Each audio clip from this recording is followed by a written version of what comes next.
Dalam pengumpulan data pada bimbingan konseling, ada beberapa metode yang termasuk ke dalam instrumen non-tes. Kali ini kita akan belajar bersama tentang angket.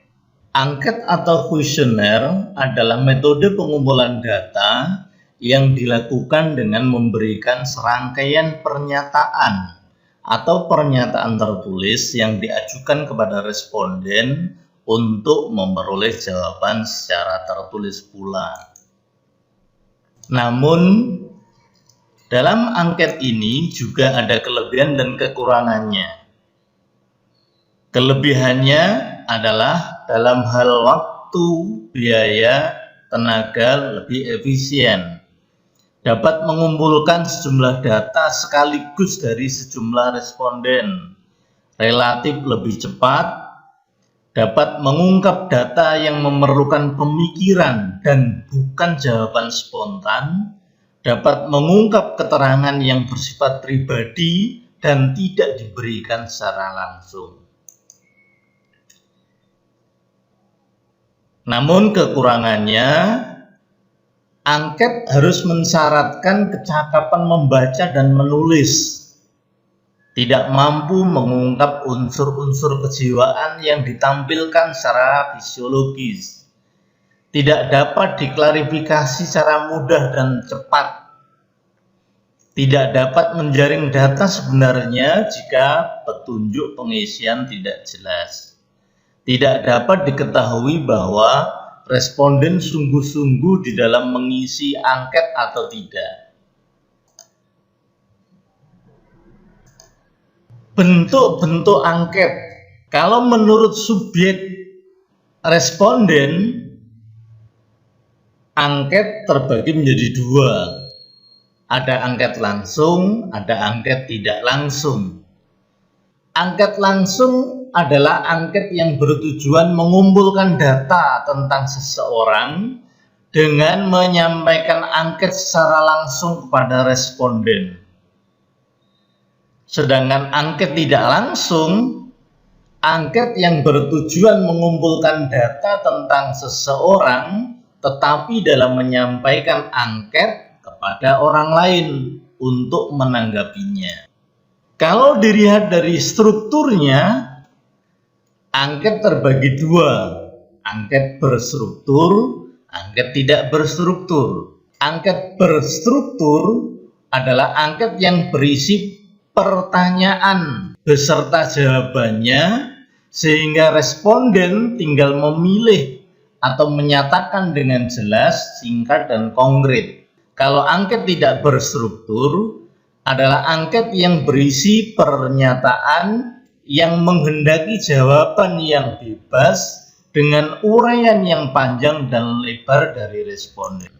Kalau ditinjau dari jenis pertanyaan, ada 3 bentuk angket. Yang pertama, angket dengan pertanyaan tertutup, yaitu angket yang telah menyediakan kemungkinan jawaban terlebih dahulu, sehingga responden memberikan jawaban sebatas pilihan yang sudah tersedia.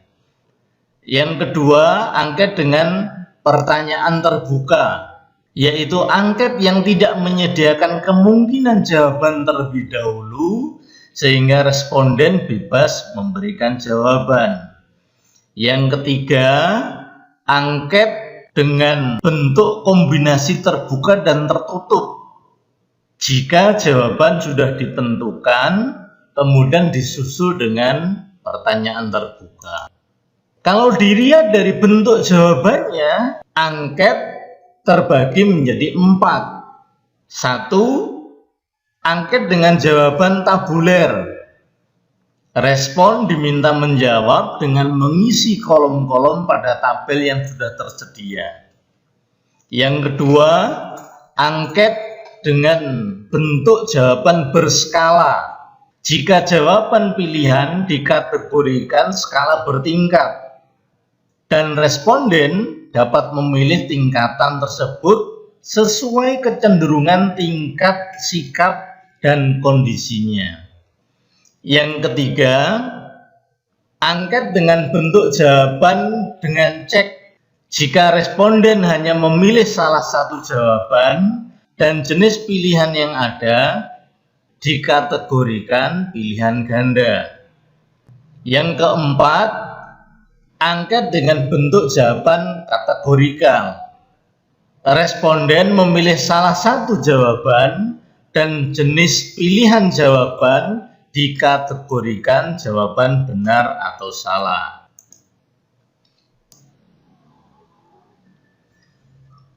Tahapan penyelenggaraan.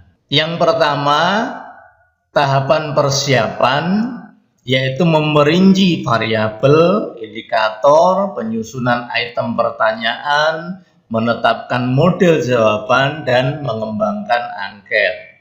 Yang kedua, tahap pelaksanaan, menyiapkan angket dan lembar jawaban kepada sejumlah responden.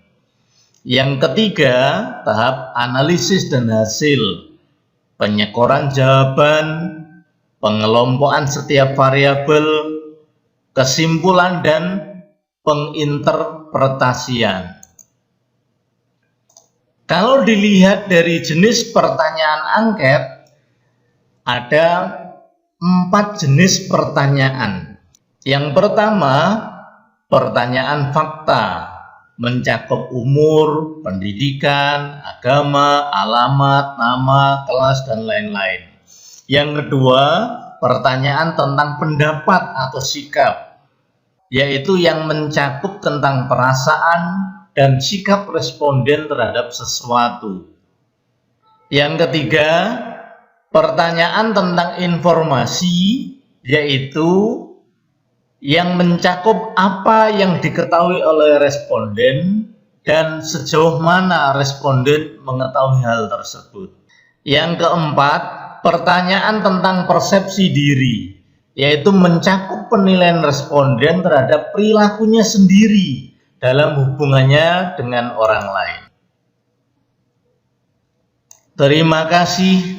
Semoga manfaat dan barokah. Alhamdulillah, jazakumullahu khairan. Assalamualaikum warahmatullahi wabarakatuh.